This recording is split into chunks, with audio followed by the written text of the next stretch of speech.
"You don't scare me, tin soldier," the boxer sneered just before his fist snapped forward, cracking against the stoic jaw of the silent guard. The crowd at Arlington National Cemetery gasped. A child screamed. Time seemed to stop. Marcus Mad Dog Dalton, a former heavyweight champion known more for viral knockouts than respect, had come to the tomb of the unknown soldier as part of a promotional video. He wore sunglasses, a designer tracksuit, and the swagger of someone who believed the rules didn't apply to him. But the moment he stepped over the black rope into sacred ground, things changed. "Sir, step back," the sentinel had said, his voice ice-cold, his M14 rifle tight in hand. Dressed in full ceremonial uniform, the tomb guard, a member of the 3rd U.S. Infantry Regiment known as the Old Guard, never broke posture, never blinked. Dalton laughed, flexed for a phone camera, and took a slow, mocking step closer.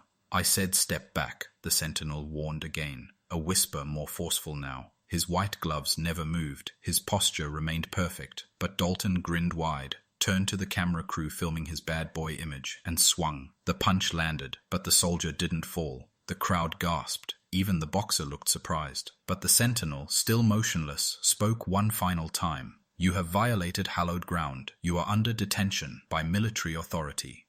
Within seconds, 2 soldiers in dress blues emerged from behind the monument, flanking Dalton. One wore the rank of a captain, the other a master sergeant. They moved like shadows, fast, silent, deliberate. Marcus tried to back away, but was gently restrained. The camera stopped rolling. The crowd stared. Silence, deep, shattering silence, hung in the summer air like a flag at half-mast. Dalton was escorted to the base of the steps. He resisted at first, cursing, demanding his lawyer, but no one responded. "Oh, Nebi won." Visitors stepped aside, giving him a clear path of shame. Even tourists who hadn't seen the punch now looked at him with disgust.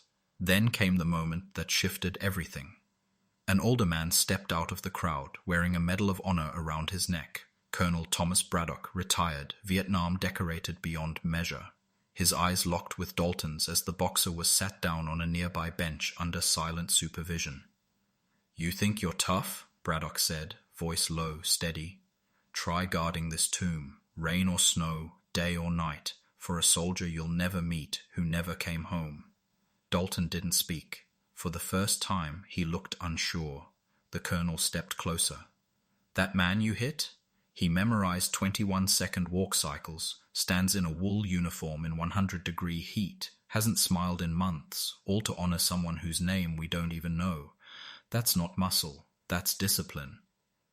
The boxer's chest heaved. He looked at the tomb, the marble, the words. "Here rests in honored glory an American soldier known but to God." Something broke in him. His mouth opened, then shut. He took off his sunglasses. The crew behind him slowly lowered their cameras. Even the social media manager put her phone away. Dalton stood, shaky now, and asked, "Can I apologize?" The captain looked him over. "You can." Together they walked back to the silent sentinel who still hadn't moved. Dalton stepped forward and, for the first time in public, bowed his head. "I disrespected you and this ground. I'm sorry." The sentinel didn't nod, didn't flinch, but another soldier behind him did.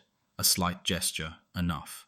Then, without ceremony, Dalton stepped back behind the rope. As he turned to leave, someone clapped, then another, then the whole crowd. A slow, rising applause, not for the man he had been, but the man he had just become. Backstory filled the silence. Marcus Dalton had been raised in a broken home, fought for everything, fame, food, a name. Boxing was survival. Respect, he said, was for suckers who lose. He'd grown famous for taunting opponents, punching refs, and dodging rules. But that day, he found something stronger than fists, something you don't train for in the gym. Discipline, honor, silence. And that sentinel?